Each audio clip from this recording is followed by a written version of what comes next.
ആറാം ഘട്ട വോട്ടെടുപ്പ് നാളെ നടക്കാനിരിക്കെ പശ്ചിമബംഗാളിൽ ബി.ജെ.പി നേതാവിൽ നിന്ന് 25 ലക്ഷം രൂപ പിടികൂടി. വെസ്റ്റ് മിഡ്നാപൂരിൽ വാഹന പരിശോധനയ്ക്കിടെയാണ് ബി.ജെ.പി നേതാവ് പ്രശാന്ത ബേരയിൽ നിന്ന് പണം പിടികൂടിയത്.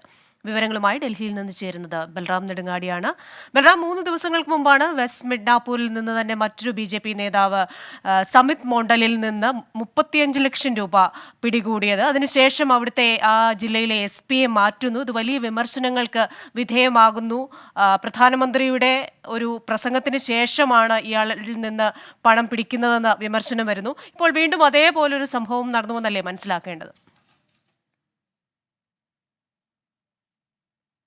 തീർച്ചയായും ക്രിസ്റ്റീന, സമാനമായ സാഹചര്യം തന്നെയാണ്, ഒരു സംഭവം തന്നെയാണ് പശ്ചിമ ബംഗാളിലെ ഇതേ മേഖലയിൽ തന്നെ വെസ്റ്റ് മിഡ്നാപൂരിൽ നിന്ന് തന്നെ റിപ്പോർട്ട് ചെയ്യപ്പെട്ടിരിക്കുന്നത്.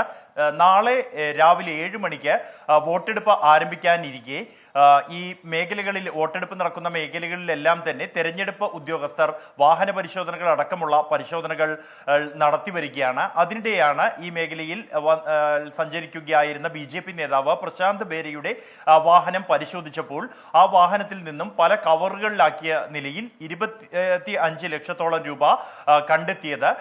ഈ പണം എന്തിനു വേണ്ടിയാണ് വാഹനത്തിൽ കൊണ്ടുപോയിരുന്നത് എന്നതുമായി ബന്ധപ്പെട്ട് വിശദീകരണം നൽകാൻ ഈ വാഹനം ഓടിച്ചിരുന്ന ആൾക്കോ മറ്റ് വാഹനത്തിൽ ഉണ്ടായിരുന്നവർക്കോ കഴിഞ്ഞിട്ടില്ല എന്നുള്ളതാണ് ഉദ്യോഗസ്ഥർ അറിയിക്കുന്നത്. ഈ ഒരു പശ്ചാത്തലത്തിൽ വാഹനവും പണവും തിരഞ്ഞെടുപ്പ് ഉദ്യോഗസ്ഥർ പിടിച്ചെടുത്തിരിക്കുന്നു.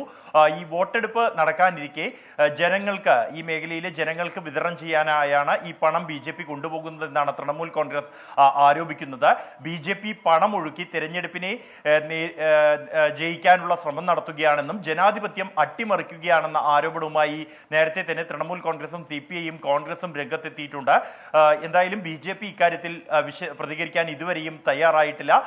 ഇപ്പോൾ ഈ തെരഞ്ഞെടുപ്പുമായി ബന്ധപ്പെട്ട് അല്ലെങ്കിൽ നടക്കാനിരിക്കെ ഇത്തരത്തിൽ പരാതി ഉയർന്ന പശ്ചാത്തലത്തിൽ പരിശോധനകൾ ശക്തമാക്കി എന്നാണ് തെരഞ്ഞെടുപ്പ് ഉദ്യോഗസ്ഥർ ഇക്കാര്യത്തിൽ നൽകുന്ന വിശദീകരണം. ക്രിസ്റ്റീന, ഡൽഹിയിൽ നിന്ന് വിശദാംശങ്ങൾ നൽകിയത് ബൽറാം നെടുങ്ങാടിയാണ്.